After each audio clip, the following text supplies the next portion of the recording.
in our money business in this country, where do we locate the problem at? I think it's partly the Reserve Bank.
Now, Zimbabwe's economy is in black or white.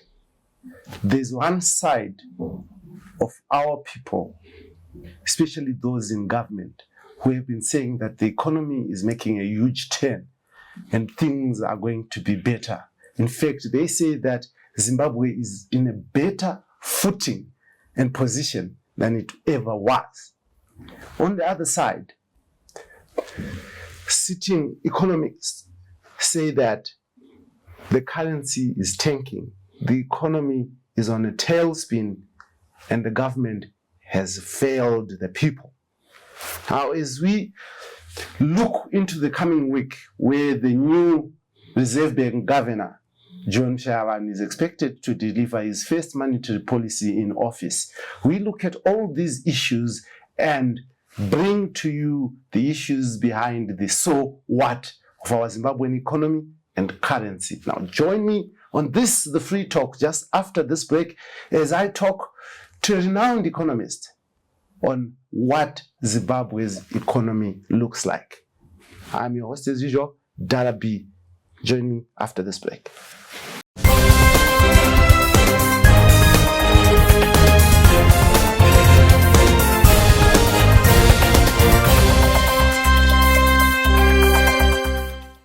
Welcome back to this, the Free Talk, in proud partnership with the Frederick Newman Foundation for Freedom. Here we believe in sharing ideas, in talking to the people and answering the critical question, so what?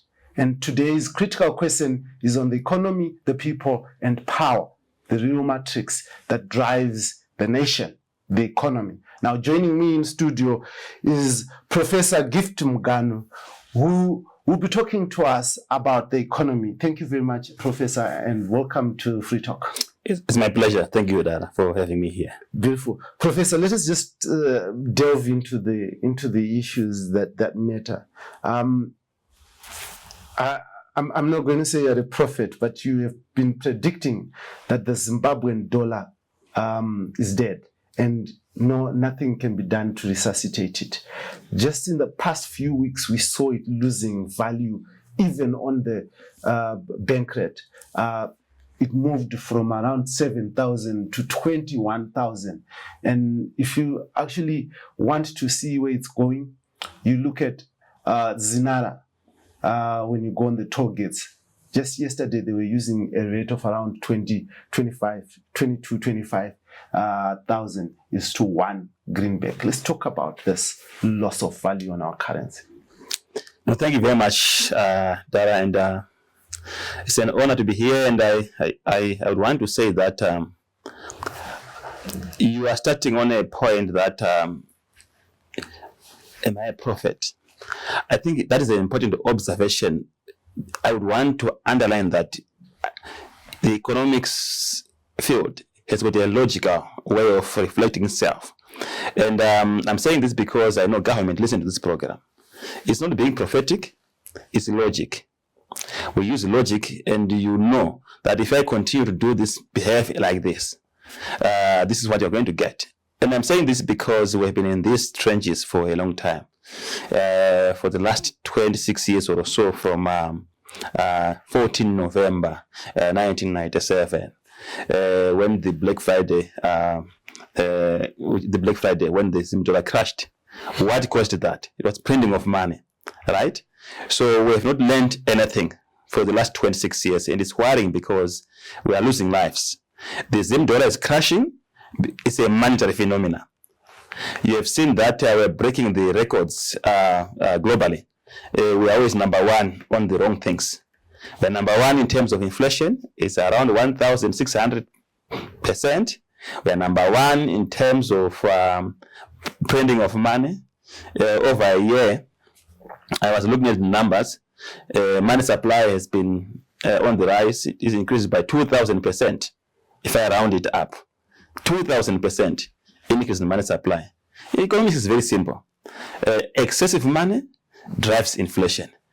When there's a lot of money, you drive exchange rate, because the demand and supply, if you have too much money chasing few dollars, the rate run away. The model which we are using to fund our infrastructure, which we desperately need, of course, we need infrastructure, it's a wrong one. And I've been saying this for years now. How do you fund a long-term infrastructure with cash as if you are buying bread? It is known that long-term infrastructure also require long-term finance mechanisms, like diaspora bonds, right? Like triple Ps, public-private partnerships. Those are the traditional forms of instruments which you can use to fund a long-term infrastructure. You can't necessarily use the budget or printing money to fund long-term infrastructure. You are seeing how busy the construction is in recent weeks. Everywhere, even in town, where there are nice roads, they are working on those roads, and naturally you have to fork out money. So it's not a surprise that 1K has to be a profit. It's basic logic. And the last point I want to make is that we have a challenge in the sense that government itself does not want the Zim dollar. That's why you see even the decisions they've made in previous years of exclusive use of US dollar in government services such as passports, and even fewer. Government also has good garages. You don't get a garage where you can use Zim dollar, right? Which is owned by government. Duty, there are exclusive duties which are paid in US dollar. So government already has rejected its own currency. If you have a Dara high school and you don't send your kids to Dara high school, how are you going to motivate me to send my kids to your school in as much as you want to market it? The easiest way of demonstrating that your school is the best school is to send your kids to your own school. Then we can follow, you see. So government is not using its own currency. So there's no confidence on the currency. As long as one gets the Zim dollar, you dish it for the preferred currency, which is the US dollar. But government says that it's got confidence and it's going to defend. I mean, the Minister of Finance, Mtuli, said that government is going to defend the Zim dollar. And by defending, there's this talk of structured currency. Let's talk about this. Is this the silver bullet that we've been waiting for? No one was waiting for a structured currency. We have been using structured currency since immemorial. Maybe to simplify it, I will look at two phases. In any setting, in any country, there is an element of a structured currency, because a structured currency is an arrangement which you make that the local currency is backed by foreign currency. You don't print your money without having a proper understanding of how much foreign currency you have. Even in the region, they have a structured currency, because you need to understand your exchange rate and how much money you should build as reserves as a country to support your currency. That's the first thing. So since we gained independence, even before independence, I would want to argue we had a structured currency. As long as you have a currency, a local currency, and have an exchange rate, you must always work around building sufficient reserves to defend your currency. If I want to pick Professor Mtunule's phrase. That's the first view which I want to argue on a structured currency. People might want to disagree with that. But let me come to the real structured currency, which was more visible to Zimbabwe. We began to use the so-called structured currency in 2016 when the government introduced the bond note. And the bond note was backed by $400 million from Afri-Exim Bank. Gejke, if you remember the Gejke story. And that, in essence, is purely structured currency. Because the exchange rate was 1:1. Because in a structured currency, you need to, there are two things. There's an exchange rate and there's also a reserve. There's an underlying asset, if I want to call it that way, which could be gold or foreign currency. So we had foreign currency. And that was one form of a structured currency. Then we moved from that era. We went now to gold coins. It was again a structured currency where physical coins were issued against exchange rate. So we're managing money supply. Because if you read around what they are saying about structured currency, is to manage money supply and to make sure that there's a guarantee. And if you want foreign currency, it is given to you. And the gold coin was such asset because you can back your currency with gold or foreign currency. Then we moved from gold coin to gold token, where the gold token again is a token which is backed by gold. So it's a currency. Zig is currency. So when you say and when I hear this wave that we are waiting for a structured currency, and the new governor is going to introduce a structured currency, I don't understand what they are talking about. What are we waiting for? We are in this game of using a structured currency, and we will still continue to use a structured currency. The question is has it worked?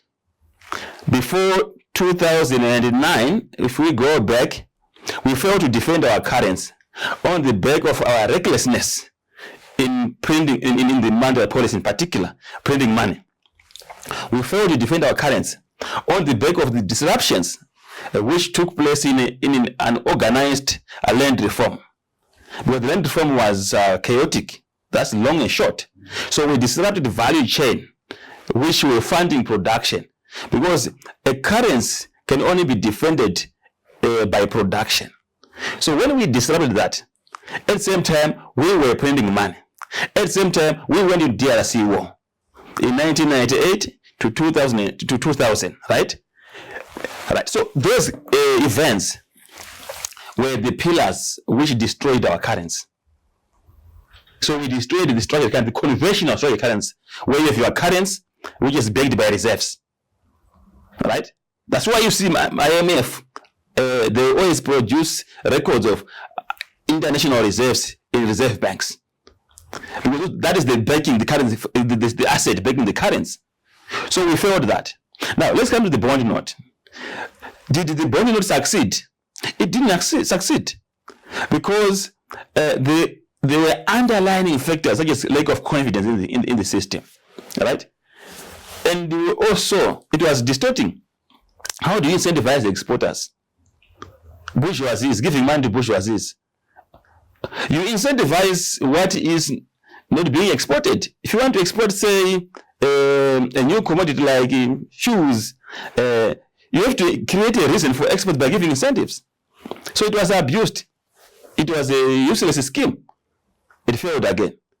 Gold coin, it failed again. Did we achieve the goal of stabilizing the exchange rate during the gold coin era? You remember, in September 2022, in September, the exchange rate was around $650 Zimbabwean dollar against $1 US when the gold coin was introduced. What is the exchange rate today? You are talking about above 30,000 against $1 Zim dollar, against $1 US. So it tells you, this is the simplest example, that even when we use gold coin or gold token, but gold token is still as good as gold coin, because we are told by central bank there's enough gold in the central bank to back that gold token. But where is the rate? So what is new? Dr. John Mshayavan is going to introduce. There's nothing to wait for. We have been in the game of using structured currency. But as long as you don't manage your money supply. Let's talk about this. Zimbabwe's exports have grown in the past few years. They've been better than in 2020, in 2009.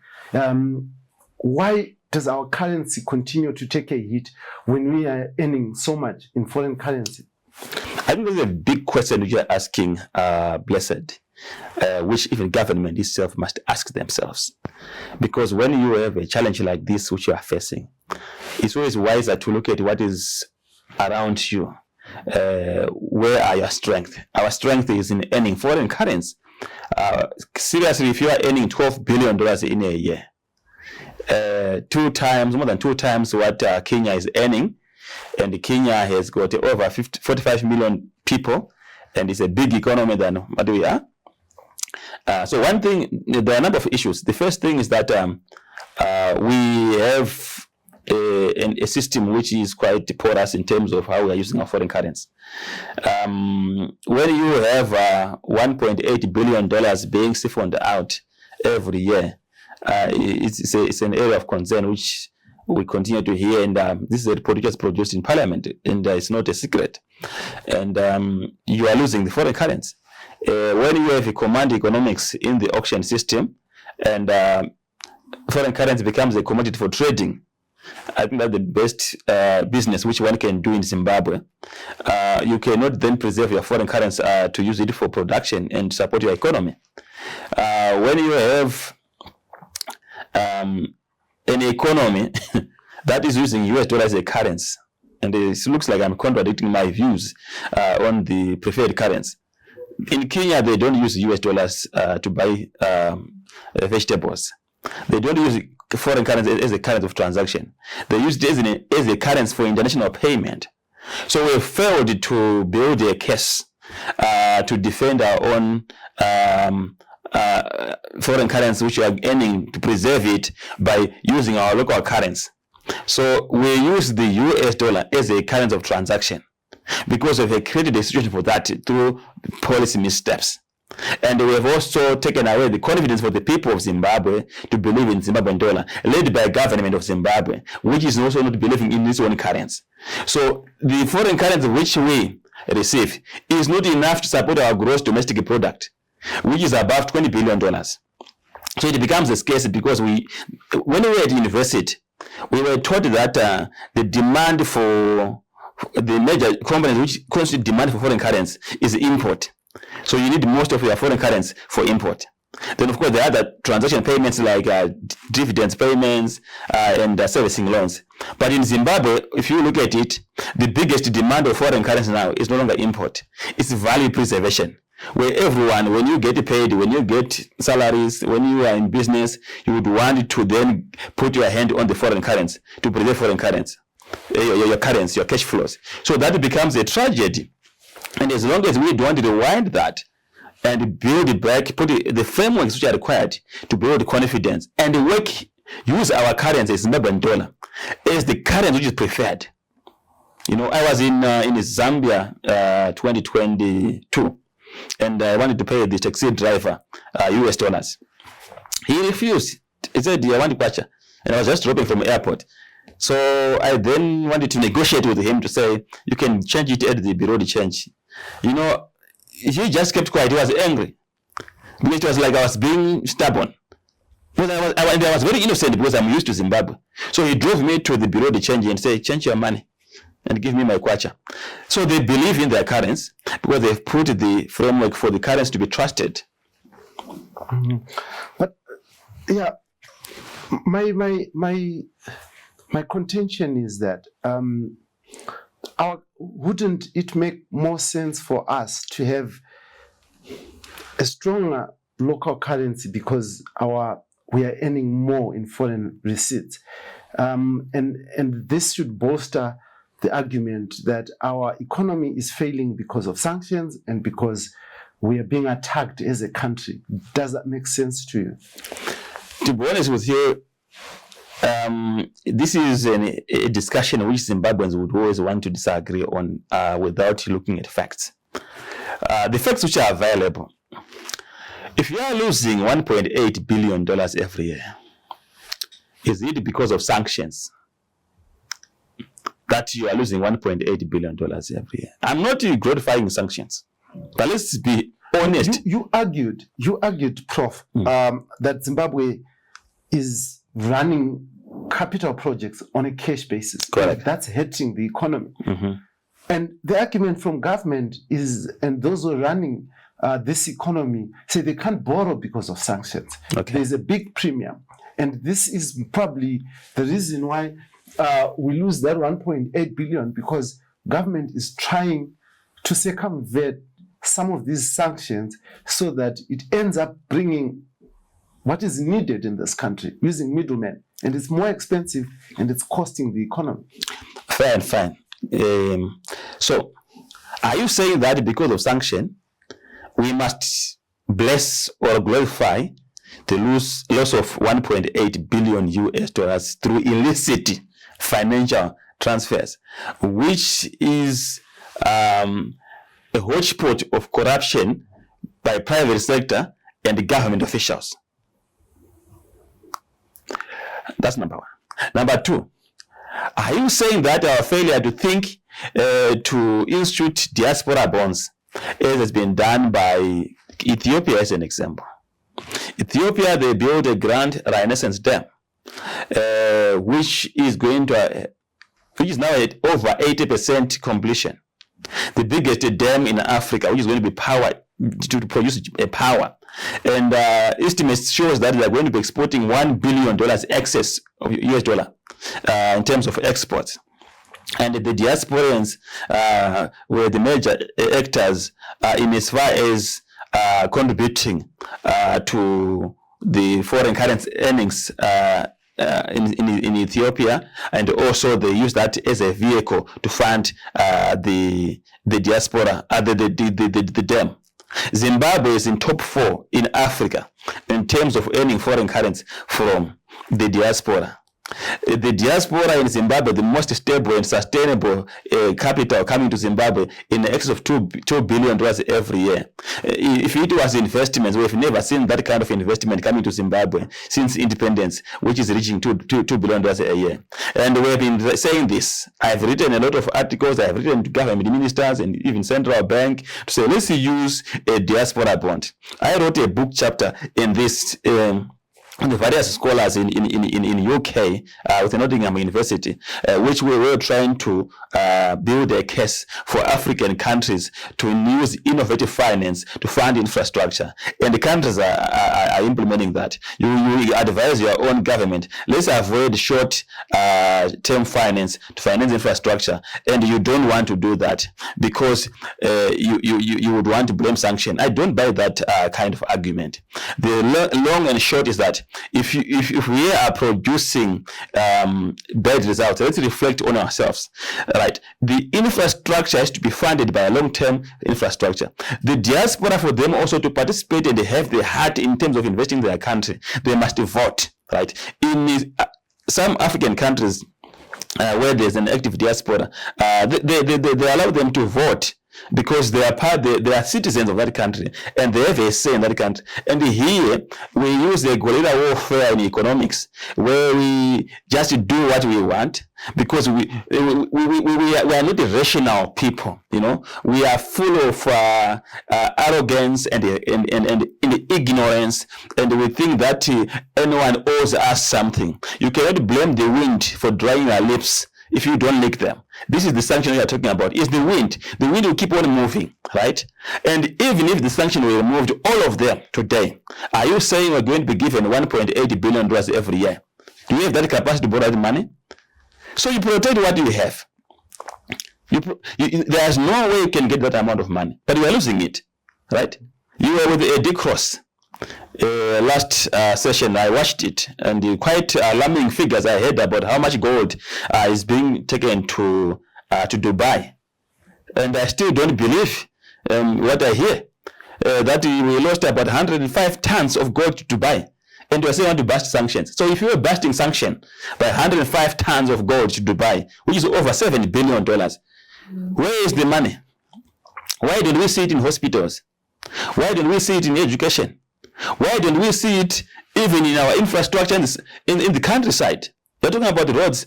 There's nothing there in the countryside. Some of us will drive this around this whole country. It's just in the highway where you see some activities. Is it enough money which country can then be able to use to build a strong economy? Why is the exchange rate running away? Why are we building a strong currency on the back of production? So Eddie Cross argues that Zimbabwe is doing very well. You bring him. He argued when I sat with him that Zimbabwe is doing very well. That he says go out of this building, out of our studio. You will see plush houses that are being built. You will see massive SUVs, beautiful cars. People are making money in this country. That was his argument. So the easiest way of seeing how we are performing, you use economic indicators. You don't use your eyes because they have limitation. We are not dead. We are still alive. So we have to, you see those houses. The question, who is owning those houses? Who is owning those beautiful cars? Go to the University of Zimbabwe, right? If you want to use your eyes. Lecturers are walking to work. A professor gets into a combi to go to work, right? But if I want to go back to indicators, the easiest way of seeing where we stand as a country in terms of inflation, where are we? 1,600%, right? In terms of exchange rate, where are we? We have the highest running away exchange rate in the world. It's reaching 40,000 against one US dollar. In terms of accidents, we are number 2 in the world, right? It tells you that our roads are a mess, right? Because accidents are caused by a number of things, but the road is one of them, right? In terms of unemployment, formal unemployment, we are above 80%. Formal unemployment. In terms of people who live in extreme poverty, which means you might even go to bed without eating, we are around 49%. Half of the population is in extreme poverty. In terms of what I call standing growth, we are 1/3 of the young people have got standing growth, right? Of children, standing growth, which means our future human capital is threatened. These are official figures, I'm telling you, right? So these are the macro and the human development indicators, which is a diagnostic report that if you classify Zimbabwe as a patient and you go to a medical doctor, you'll be put in ICU, so you can't go home. We are in ICU, so we can't say we are doing well because the person is still breathing. But how do you let us talk about this.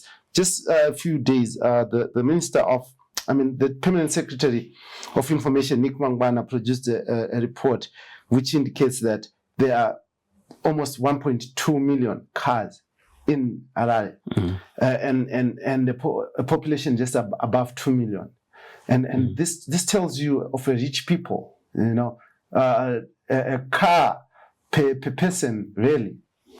I feel for Nick Mangwana because he wants to be everywhere where he even doesn't appreciate. He speaks confidently on every subject. And he is using motor vehicles as an indicator of wealth, right? I have given you the macroeconomic indicators, which qualifies the performance of the economy. How many people do we have in this country? We have 16 million people, right? How many have got cars? Are you saying if I go to Manicaland, the same ratio is the same? Harare is a big thing. Harare is congested because everyone thinks that if you want to do something, you go to Harare. That's the basic belief. If you want to make money, go to Harare. Yes, in other cities, people are there. But I will tell you, if this economy is functioning, and in Kwekwe, things are working, in Gokwe, in Mzalabani, in all these great points are working, Harare will be decongested. To an extent that these theories which Nick Mangwana or the figures are showing will make no sense tomorrow. Because you go, this city will be decongested and the ratios will balance. And you have to see more people with the cars. So I would want him to post what is the ratio of people with cars in this whole country? Not Harare. Harare is not Zimbabwe. That's why I feel sorry for him, because he runs with things which he doesn't understand. Mm. Let us talk about John Mangudya, RBZ governor. What legacy does he leave for Zimbabwean economy as a governor as he steps out? I would think that every governor now and in the near future, if things don't change, who enters into Central Bank of Zimbabwe will leave the same legacy of presiding over currency crisis. I would want to take it back to the former governor, Dr. Gideon Mugano. The very same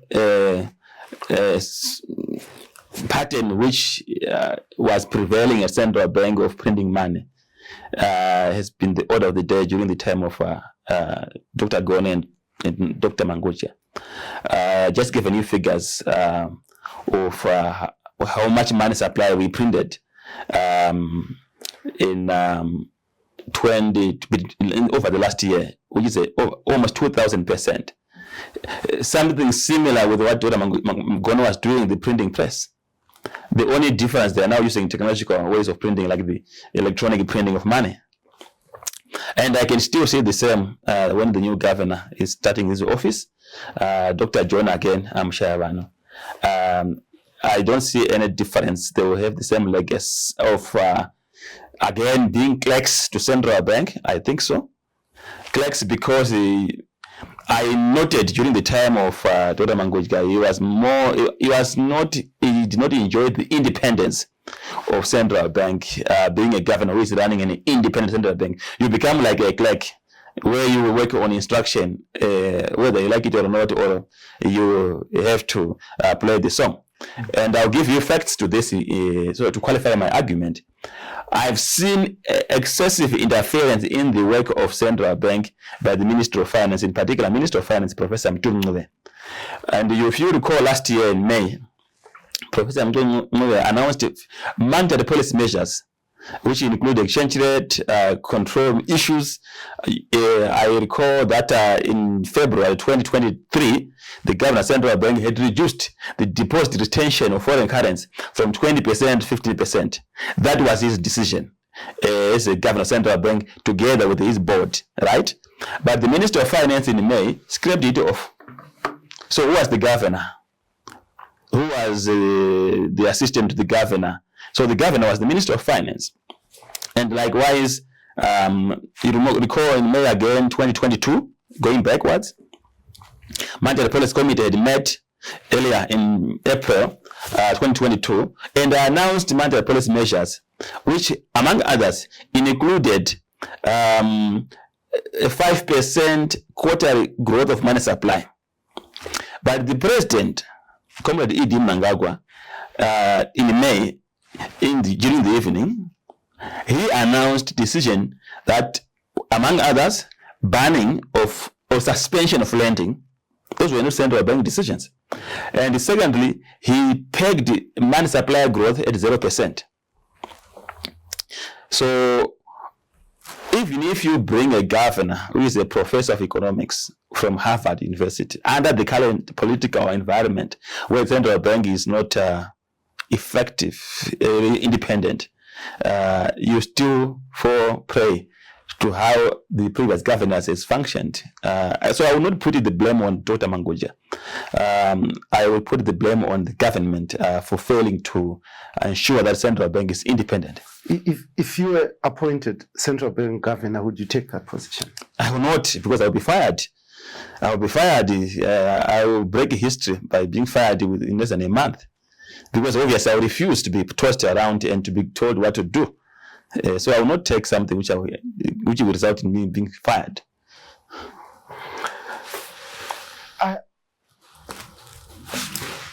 You have a minister of finance who's run a bank before, and who has run down a bank. He has held a top position in a big bank, the ADB.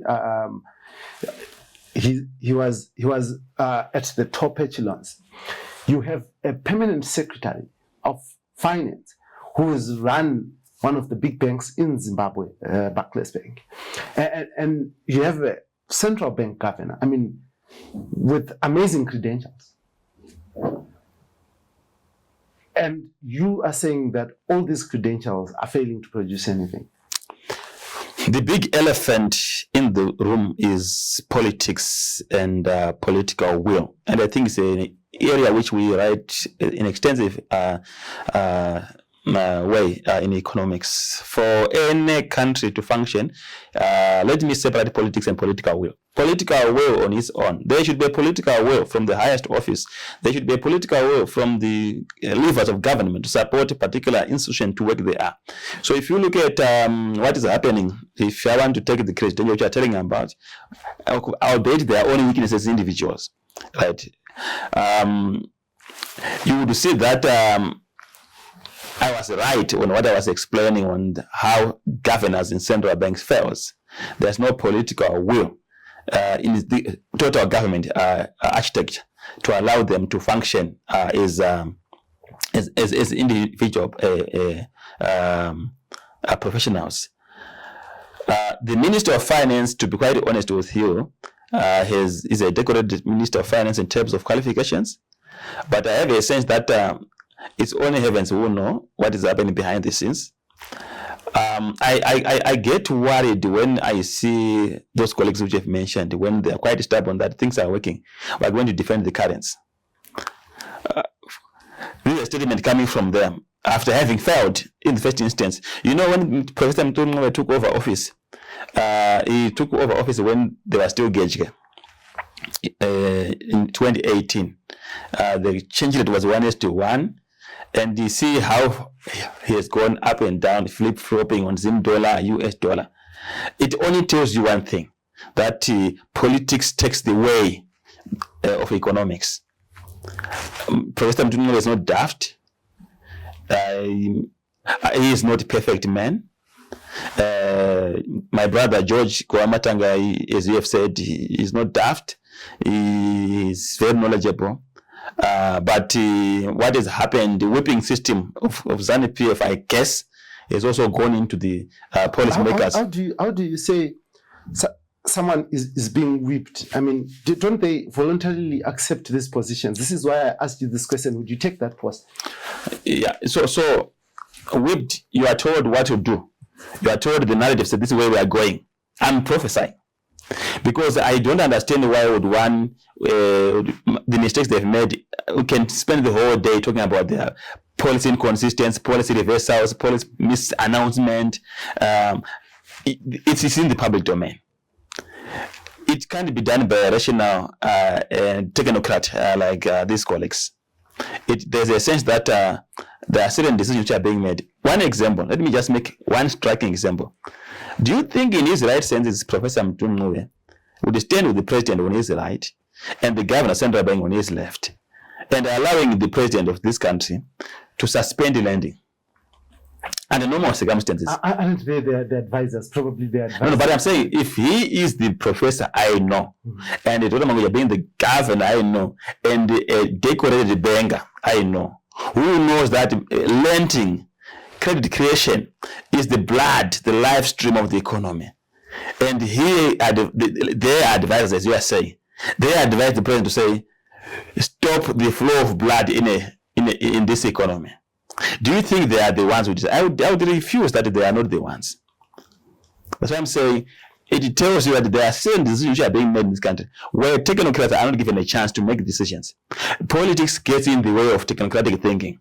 That's why I said I will not accept any positions in government of this current government. You once accepted the position as board chair. It's now a decision I'm making after having learned. When I accepted, it was the desire to save my country. But did I last? I only lasted for a year. I resigned. I was not fired. But we should save our country. But does it make sense to accept a decision of being a Christian when you know that there are temptation of drinking every day, and the rules and policies of that denomination we have gone to don't allow you to drink. So it's basically like that. It's not being arrogant. And I'm saying it. Any citizen would try to save his own government. But after having observed this, I will not accept any person in government, because there's no value I can add. Because I cannot go there to just sing for my supper. I cannot go there. But these people that we talk about, these gentlemen that we talk about, can get jobs anyway. And they, I mean, actually, Professor Mtuli left a high-paying job to come to be. Who tells you what is high-paying? What if he's being highly paid here? We don't know that. We don't know perks which are given to these people. But I don't think it's about being paid. Because if it was about the money, the liberation struggle wouldn't have been watched, because there was no payment for that. The only pay which you're going to give this country was blood. So if I am joining government, with my knowledge, with my desire to turn around things, it won't be about money. It will be about, and I guess that was the spirit which Professor Mtuli was taking. If he was not highly paid in government, he was not given a better offer. But the point I want to make is that things which happens in government, the directive, the whipping system, the toying the line, where have you ever seen? I want to give you another interesting example. If you go on the corner, Julius Nyerere and Samora Machel, there is a Mbuyane Handa statue, right? The same month it was installed, the governor Central Bank put Mbuyane Handa on our currency. Do you think it's an incredible coincidence? It's a clear sign that because someone's being whipped to do that, to align with the political sentiment. It's my speculation, and I think I'm right, because they should separate the monetary economics and political arena. There should not be a point of convergence where you see that the economics is getting, the politics is entering into central banks. But you have this even in the United States of America, where their money has pictures of their icons and the licolines and stuff like that. Correct. And you also have statues. So doesn't it make sense that the money of a country should mirror its political vision and its history? We are not America. America is America. We are Zimbabweans. And look at the record of America. They have faith in the markets. Even their man is written, in God we trust. They have created a good record for everything they are doing to be seen as logical and as a resemblance of a true leadership. In Zimbabwe, we have destroyed any possible opportunity which could help us to have faith in our markets. And I don't think when they were putting that money, those statues and those legendary on the currency, it was done like someone is going for Olympics, practicing for Olympics. No, I'm looking at the coincidence. Mbuyane Handa has been always there. We read about man. Why was the central bank putting Mbuyane Handa in 1980? Why were they not putting it in 2000, the year 2000? Why do they rush to put it in? Because there's too much noise in that period when the Mbuyane Handa was being started. It's following political sentiments which are not necessary. If you expose the central bank independence, but if they had made a decision like the Americans, if you've said, to say at their own time, when we don't know about Mbuyane Handa, don't think about Mbuyane Handa, they put Mbuyane Handa. No one will question that. Because that's our hero. She's our hero. But you don't just run to a party with the politicians at the wrong time as a central bank. Professor, what if I say to you that you are political in yourself? You have in the past made political declarations in public, mm-hmm. and therefore you don't see anything good that comes out of this government because of your political views. I have a right to speak anything on anything in this country, whether it's politics, whether it's economics. It's my constitutional right, and that will never make me feel bad.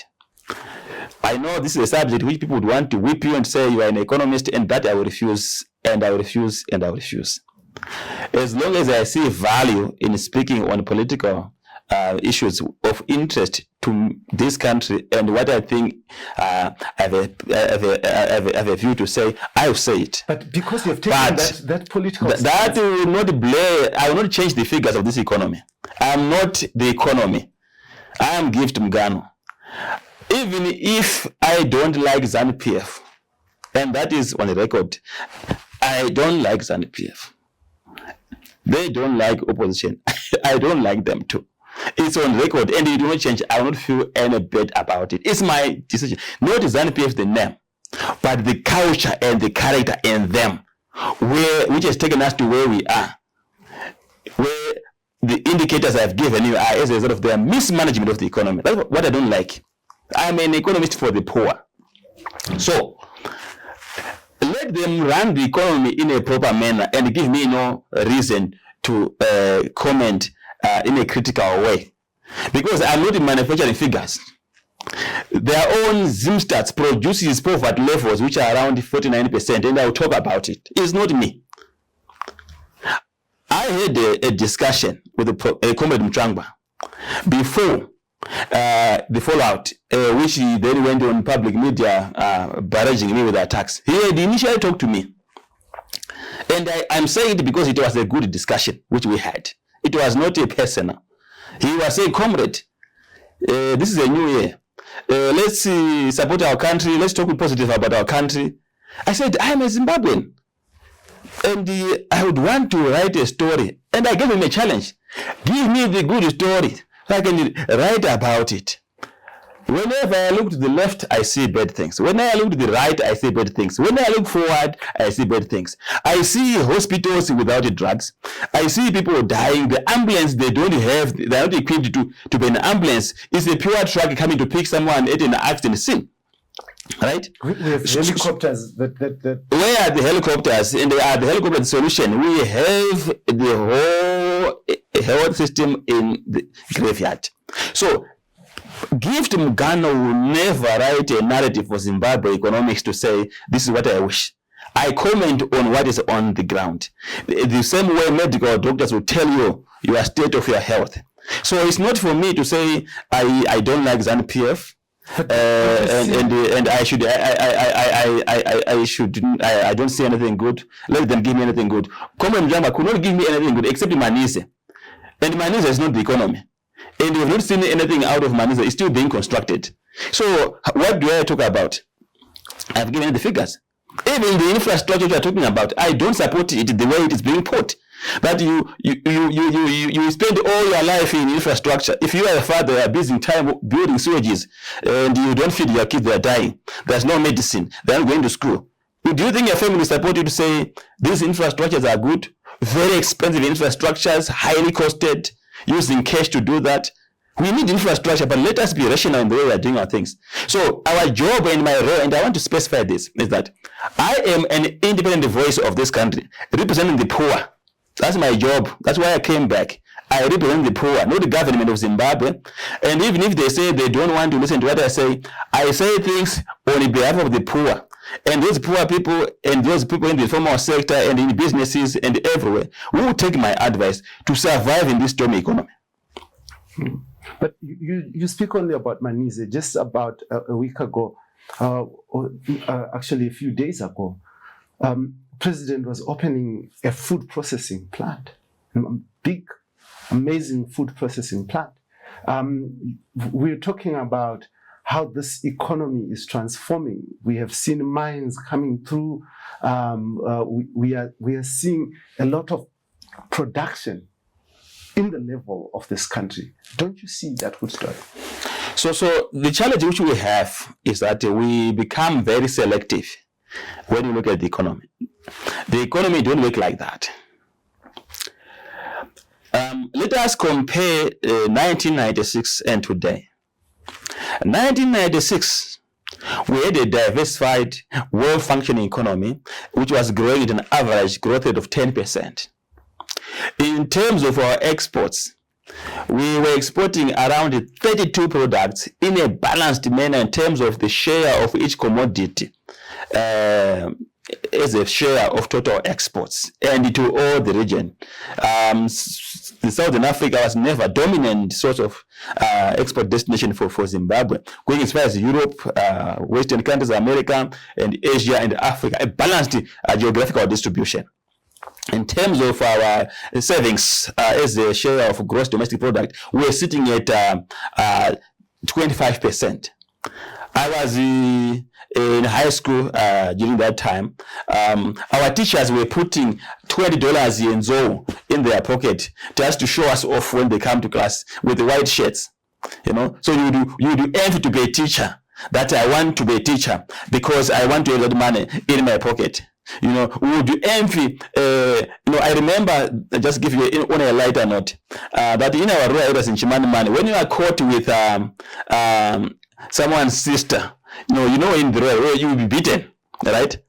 In our own circumstance, in our own rural areas, my uncles, they saw their sister with a boyfriend who was a teacher. They hid in the bananas because they wanted them to continue whatever they are doing, but they want the son-in-law to be the teacher. Do you think today, if you go to Chimani and you are caught with my sister, hide in the bananas? The teachers have no longer value. They don't have value anymore. So this is the economy which we are talking about. So today, what has happened? Our savings ratio, last time I checked, as a share of GDP, is negative 11%. Which means we are dis-saving. But Eddie Cross says that this economy... No, let me give you... 50 billion GDP. What are you talking about? Who is Eddie Cross? Is he Zimstats?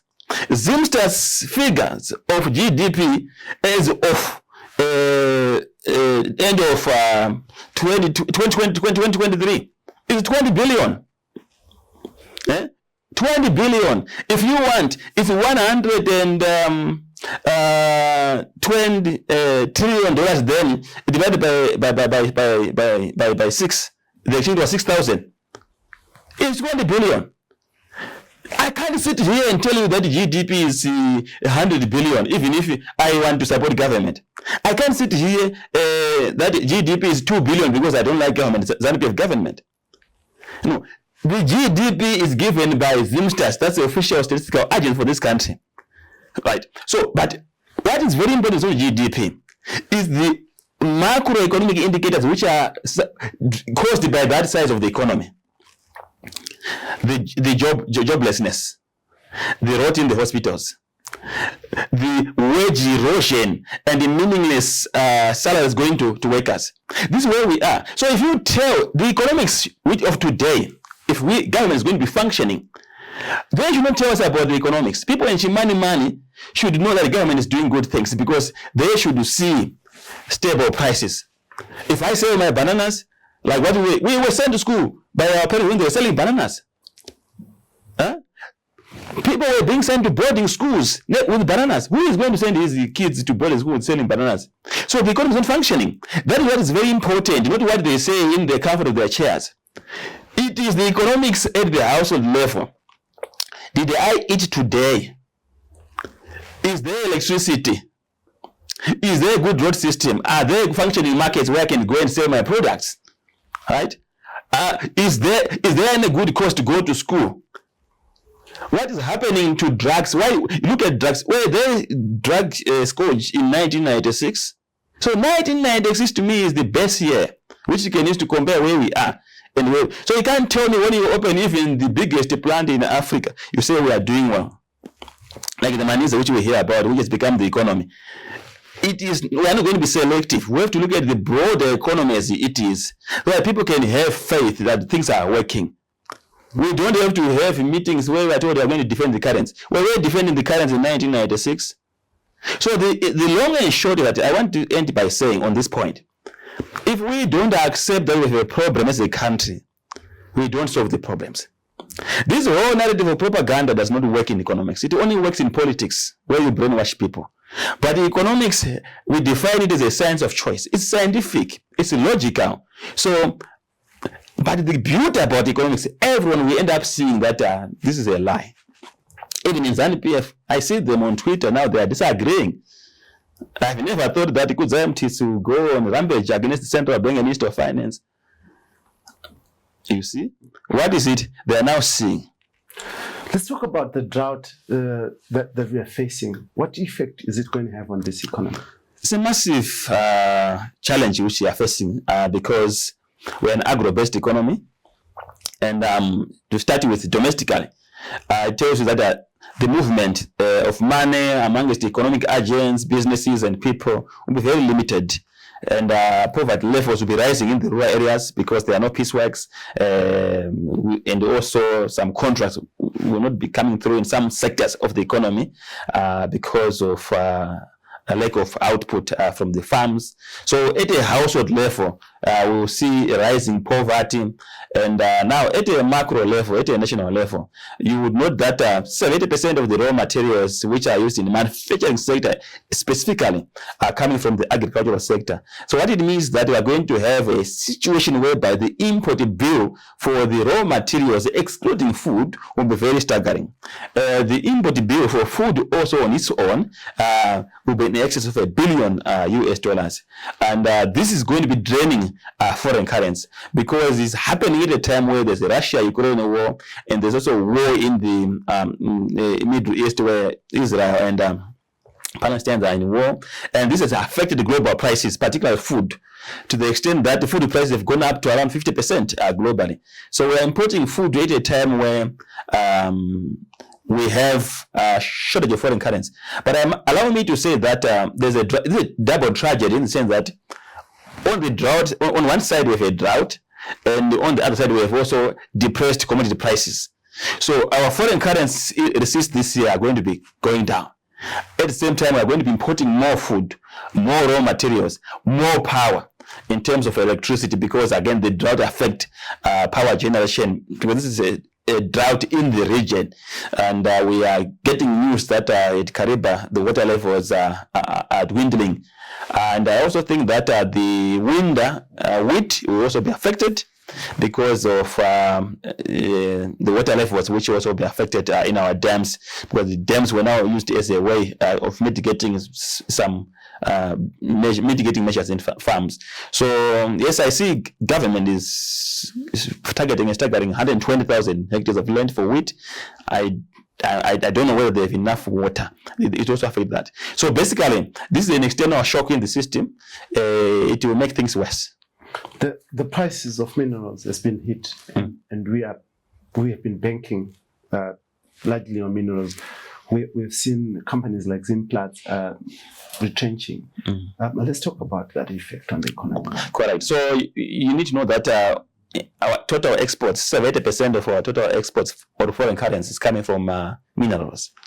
And this is now the tragedy of depending on one single commodity, which is now the opposite of 1993 we're talking about. So if you are 70% is minerals in terms of foreign currency receipts, 22% is agricultural commodities. So 92% of our exports are commodity driven. So I'll blanket that because we're talking about commodity prices which are going down. And so it tells you that our liquidity in terms of foreign currency is quite it will go down, and this will affect the economy in a big way. One, we don't have enough foreign currency to function as a people, because remember we use US dollars as currency, right? So now the common talk in the market is that mare haisi kutenderera. You know, that's what people see as an effect. What is causing that is because our receipts of foreign currency are going down, but we are draining more on importing food, right? Then the second challenge is with my brother, Professor Mutungube. You find difficulty to have enough revenue in terms of tax revenue, because the cake is getting smaller, right? And the other thing is also, of course, companies first closure, and we have more unemployment. More unemployment means less aggregate demand in the market. It also means that when you look at tax revenue again, it will be going down. Sales for companies will be going down, and again, so it becomes a vicious cycle. So it's a double tragedy: drought, commodity prices going down, a lack of confidence, and of course,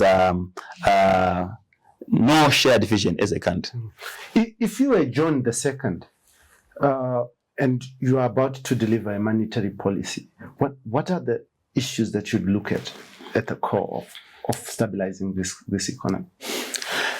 All right. So unfortunately, the new governor has limited options, and I'll talk to those available options and maybe look at what could be done at a national level, because the current stabilization is not a Reserve Bank issue alone. But I think at the center of central bank, he needs to pursue market-led policies.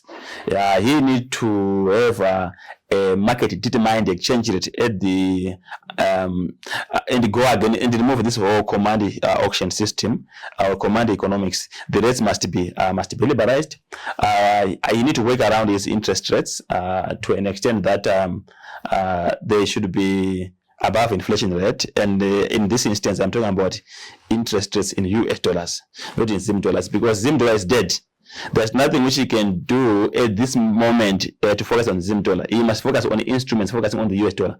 Why again? Because the economy is dollarized. Over 90% of, in fact, 96% of loan which were given by banks are in US dollars.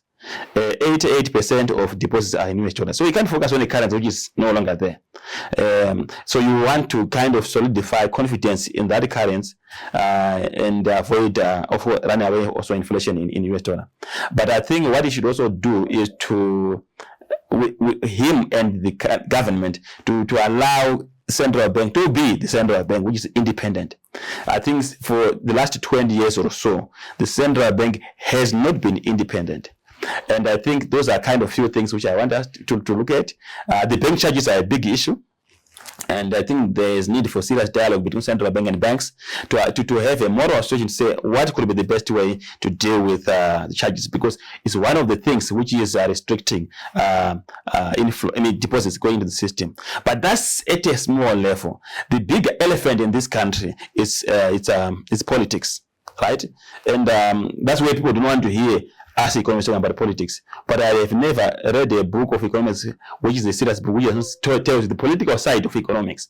So the challenge which we have is that as long as we don't have a shared vision as a country, where we keep on fighting, where there's serious investment of fighting each other, a high level of toxicity, we'll never go anywhere. I think we need to get out of the elections very soon. I'm saying very soon because we need to find each other and say what is the challenge. I will tell you one thing. The GNU. When there's a GNU, it wasn't the best thing in my view, but it kind of take away the toxicity which was in the economy, and you see that there was some kind of all the minds of economic agents moving in the same direction. It would be wrong for Zanu PF government to think that them alone can solve these economic problems.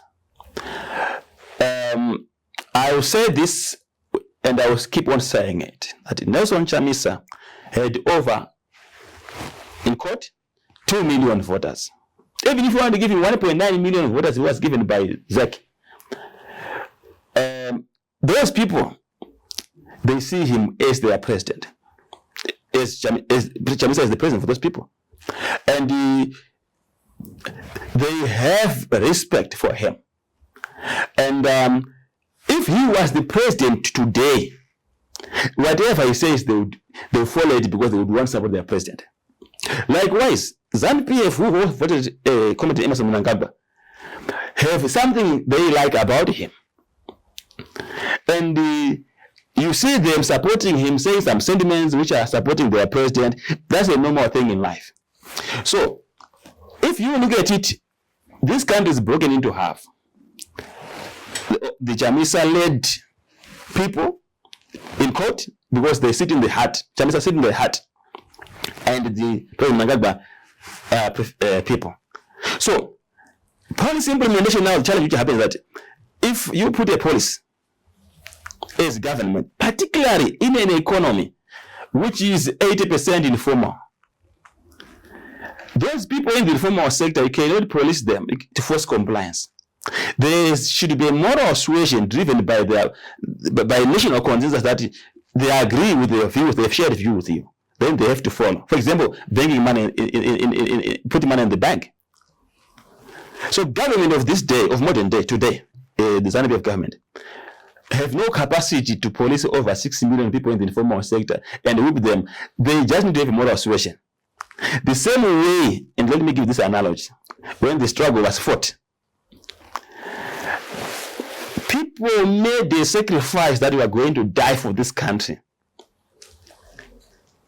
No one was holding a gun to shambok people into Mozambique or into Zambia or anywhere where they went. They were fighting for this country because they had a shared vision with the leaders, which we have. And this is a very important point.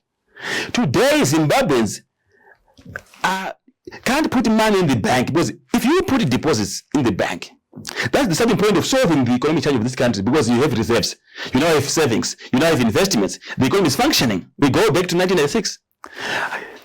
The good question I want to ask, if today we're going to say we are colonized again, do you think we would go to the war the way it was done in 1965 to 1980?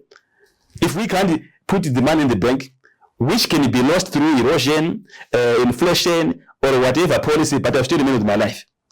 But there are people who shed their blood for this country because they believe that we have leadership which we believe in, we are united, and even their songs, they were very clear that they were determined. So we lost it when we get our independence. We got political independence, economic independence, political independence, and we stopped there. We did not go far to push for economic independence, and by building the same arsenal of unity and national cohesion to drive the economy. Allow me to give the Japanese example. The Japanese, when they came out of World War II with the the Hiroshima disaster, they made a decision to take the political wedge, the fight. They did not disengage the fight. They took the fight to the economy to say Japanese must be known globally as the economic powerhouse. So they did not disengage, but we disengaged, and we are now broken as a country. So you will see when they watch this interview, the Zanu PF team will be very mad. You will hear the comments. In an independent country. So, and I stand here and I have my money in my pocket. Do you think I go to the bank and deposit it? So that's where we are failing. We need unity. We need to forget this politics. If I don't disagree with you, so what? I don't like you. Same way I don't like to drink beer because I don't believe in drinking beer. So why are you forcing me to like you? Why do you take it as a personal issue? Let's focus on the economy. Let's look at the policies. You get my views. If they make sense, let's implement them. If they don't make sense, let's engage on facts on those issues. Why are we fighting? So there's no way we can progress as a country. You can't think that making all headlines that Dr. John Musharan is going to make he's not this economy. He is just one small entity into the economy, and it's clearly to expect him to be the silver bullet is being unfair to him. Amazing. I just, maybe as we close, I just wanted to find out the work that you have been doing. I was reading through your CV. You've been consulting with the Namibian government. Now you are working with the university in South Africa. You have also been doing some work with the United Nations. Let's talk about this. So basically, I do work in the region as a consultant. So in Namibia, what we're doing, two assignments. First one, working on the leather value chain, strengthening it, build capacity for import substitution because they're importing a lot of leather from South Africa. So it was an import substitution strategy funded by the European Union, and of course building capacity to export. But the most exciting one, which I was doing in Namibia in recent month, from September last year, we're working on the development of special economic zones in Namibia. I was lead consultant, working with the government, developing regulations for special economic zones, contributing to the development of the Special Economic Zone Act and policy. Also, we developed the master plan. Namibia has got 14 regions to say in this region what kind of industries could be put here based on a comparative advantage and competitiveness of those specific sectors. And this was under the office of the President of the Republic of Namibia. Then, of course, with the United Nations, I think for the last 4 years, I've been brought in as a consultant to come up with the various policy technical papers, rather, focusing on social economic issues. I think the first one which we're working on after COVID-19 was part of the team contributing to the COVID-19 rebuilding strategy for the African continent, building resilience, building better going forward as an African continent. This is the work which the UN has been pushing. Issues of trade for the least landlocked countries, 16 of them. We've done a paper on that to say how do we build trade and how do we leverage on the strength of those respective countries in terms of building the right infrastructures. How do we transform the economy, value addition and beneficiation. Then, of course, recently I'm working on, I'm sure you're aware of the Africa Continental Free Trade Area. What is the game plan for African countries? How do we move from a free trade area to a customs union, to a common market? Where are we? What steps should be taken to get that? And that's what I'm doing. It's quite interesting. In South Africa, I'm not an employee. I'm a partner with the Durban University of Technology.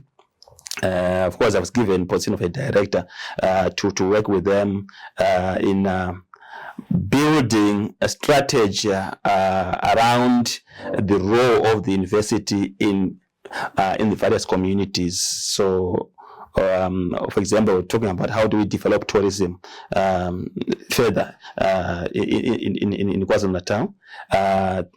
Community projects. We are setting up an innovation hub in one of the poorest districts, what we called Mkanyakude,